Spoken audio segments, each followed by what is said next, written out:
Welcome to Beyond Repair, and today our patient is S1000 Single R.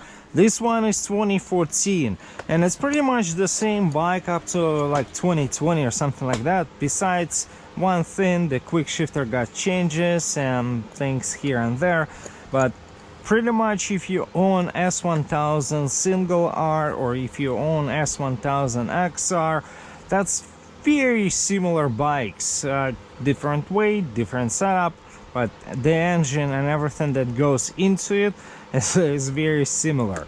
So let me explain what we're doing today. Today we got the Venture. They come up with more and more confusing names, and every single time somebody see one of those puppies up front or on the back, they start asking, oh, you have a camera on your motorcycle.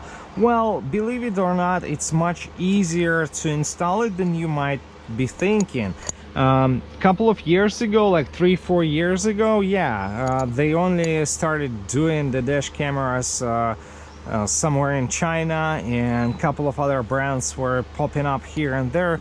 They were super expensive and nobody wanted, but at the same time right now they're popping up every single day with a new model, with a new quality. That one's supposed to be 40K front, 1080 rear, 30 frames per second, new sensor, built-in Wi-Fi, all sorts of stuff, so you can control your camera. You could download footage without even opening up the seat or taking the SD card out, all that good stuff. But today I want to figure out, is it good, is it bad, is it worth it? Because it's not a cheap camera. You can find them all the way up to like, you know, $500 or $600, whatever the budget is, and some of them are really cheap, really poor quality cameras. They can cost you like $35 or $40. So those units in general, and I have one, they don't work quite well. What I mean by that, they will send you a dual camera unit, you'll plug it in, and every single time you plug in the second camera, the first one stops working. So stuff like that. You cannot cheap out and buy the cheapest unit and expect quality, that's for sure, and you cannot expect the unit to be working just fine. That's why you spend money once, but you don't have to bother or do something, you know, after you install it. Why would you need a dash camera on your motorcycle? Simple, because when you're riding on the street, you're the bad guy. Doesn't matter what you've done, who's right, who's wrong, you were riding a bike. You're the bad guy. So you wanna make sure this will not happen to you? Well, watch the video and I'll show you how easy to install it. If you own a motorcycle and if you ride in streets, make sure to have one of those on your bike. And today I'm gonna show you step by step how to install it and how to make it easier. To do that, you would need something like that. This is wire tap, and I'll show you what needs to be done. So you put the wire in, you don't have to cut it, that's the beauty. And when you lock it in place, it's gonna go punch the wire, it's gonna connect to the power source, and that's how you're gonna get the power supply, let's say positive, for your dash camera. So the easiest way, and most of the folks using it would be open up your tail, and when you open up your tail you see wires for the tail light, right? And those wires, you can pull up the connector and you can easily use the 12-volt meter and just see which is actually power supply, which is, I'll show you what I'm gonna be doing step by step, how to install it. And if you have the same bike, it's gonna be much easier for you. If you don't, look around. Sometimes you have to look around, look at your owner's manual, and if your bike came with the wires specifically prepped for ignition power, meaning you turn the ignition and that's only when those wires will get the power, you can utilize it. If you have a power outlet on your bike, that's where you want to tap in and that's where you want to connect it. because if your tail light, for example, you tap in here and you take the juice out for some unknown reason, let's say the fuse blows or the tail light goes bad, you might not see it on the dash right away because the dash is not going to be reading that it lost the power draw on the rear, because you have a dash camera that drawing power. Does it make sense? Our main goal today is to look what's inside, get it hooked up, test it out, show you the footage, and tell you my honest opinion, is it worth it or not. So, shall we? If you have a dash camera sitting right here, it's just gonna be distracting. What do you want to do? You want to make sure that the unit is nice and snug somewhere in the trunk, so it's secured. Because in most of the cases, if you're gonna end up in a crash or something like that, the seats will fly off, the plastic will fly off. You want to make sure that the unit is protected, because the last thing you want to have is damaged motorcycle and damaged camera, because this footage can be crucial, especially for your insurance, if you've done nothing wrong and somebody else has to pay for it. So, long story short, this is the mount that you're not going to be using. I will highly encourage you just to put the camera somewhere safe and make sure it's protected. Let's look at the other accessories. All right, nicely packed zip ties. Have you seen something like that before?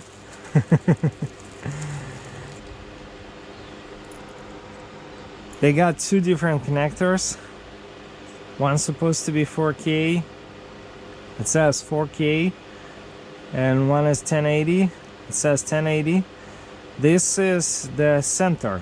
What does it mean? You can mount it upside down, and you can twist the camera, so it's gonna be showing the picture the way it's supposed to show. And this is your center, which is always nice to have a properly marked center on the camera. So two different connectors. We know that we need to put 4K first for the front. Now let's figure out the placement, and we'll just take it from there, because you always start with two things: remote on the steering wheel, on the next to the handlebars, and you put the front camera first. You route it all the way here, you do the rear, and then you meet in between. You normally find a piece of plastic somewhere here, and you just mount it straight on the center. I could do it easily because I have original bolt right here, so I can utilize it, and I can put a tap and screw, and I just bend them out a little bit, making it more rounded. But the problem with that, this is how much travel I have for this suspension on front. And as you can tell, without trying to measure it hard, it's gonna go all the way down under the hard braking. So my zip tie is right here, and you can tell I got no clearance whatsoever for extra space that I need. In my case, normally I would go around and look at the plastic pieces underneath the headlight that are not the headlight itself, meaning this is the plastic and this is the case for the headlight. Do not attach anything to this case. If you have a plastic like this from the fairing, and I can put my finger underneath, I know it's just a headlight cover that goes around the headlight, but not the plastic for the headlight itself. So I can easily tap it, and in my case I'm gonna be moving the camera, let's say, to the left of the bike. So when the suspension travels, I have some extra clearance right here, and it's not gonna be, hitting the fender. On one of my previous bikes, on ZX6R, I've had it, and under the heavy braking on the racetrack, I was hitting the camera all the time. You want to avoid that. So let's get the front camera installed. And why am I holding the remote in my hand all the time? Because twice, I've been installing those cameras a lot, but twice I managed to do something that I wouldn't suggest you to do. I managed to take the plastic out, install the front camera, route it, zip tie, close it, and then realize, hey, I forgot the remote. So don't be like me. Make sure that you're holding the remote in your hand or something like that to remind you. Up front, you gotta do both, front camera and remote at the same time. So let's pop up a few plastic pieces. Let's say we remove that one so we can route the wire, and let's start with the camera, because this is very first thing that you have to do.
Zip tie here, don't go up. I will be redoing that portion. Clip it somewhere here, because these wires need to be easily bent and twisted. As you can tell, right now it's looking good. Now let's see what else. We're gonna mount it right here, and I already see that I missed that wire and I have to redo it, which is sucks, but I have to run it underneath, and then we're gonna clip it here, and of course here, and we're gonna pack it nicely by the unit.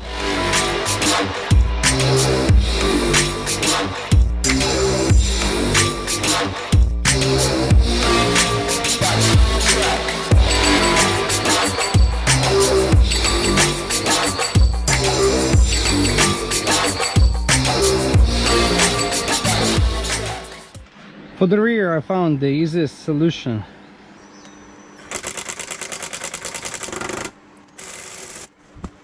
So now we only have to put the small tap and screw through the license plate.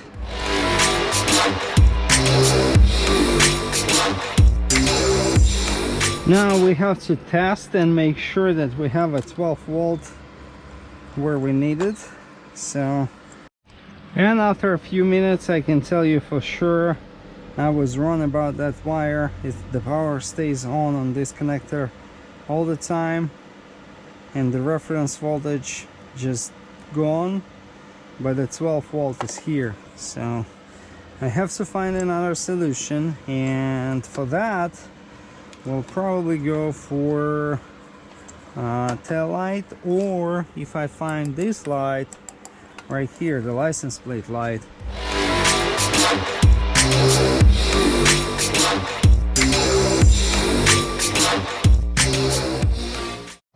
Okay, I've been trying to remove the plug for the tail light, but the problem with this plug, the release is on the bottom, and there's absolutely no way you can reach there to unplug it, and BMW wants to make it more complicated than it should be.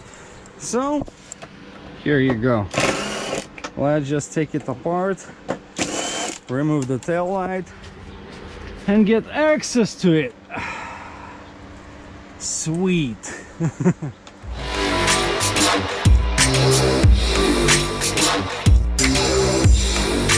it's 9:25 until you press the brake.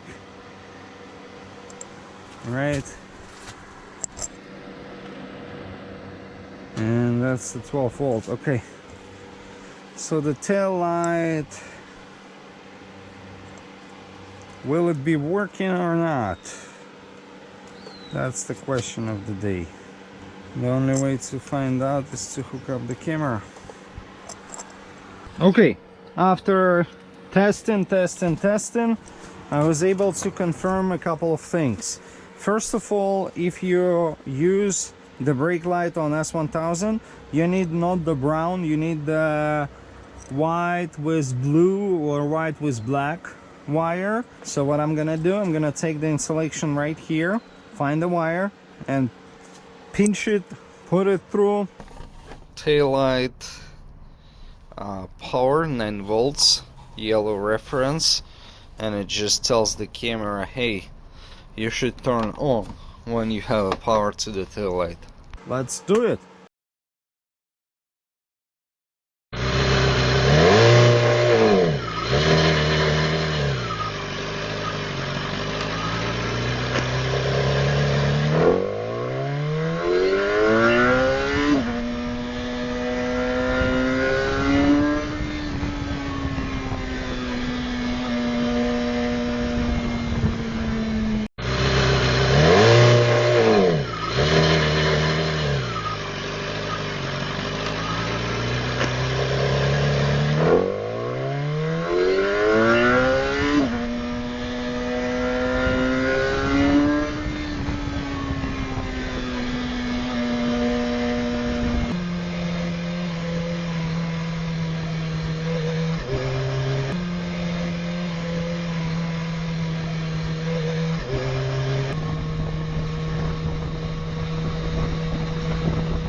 Here you have it.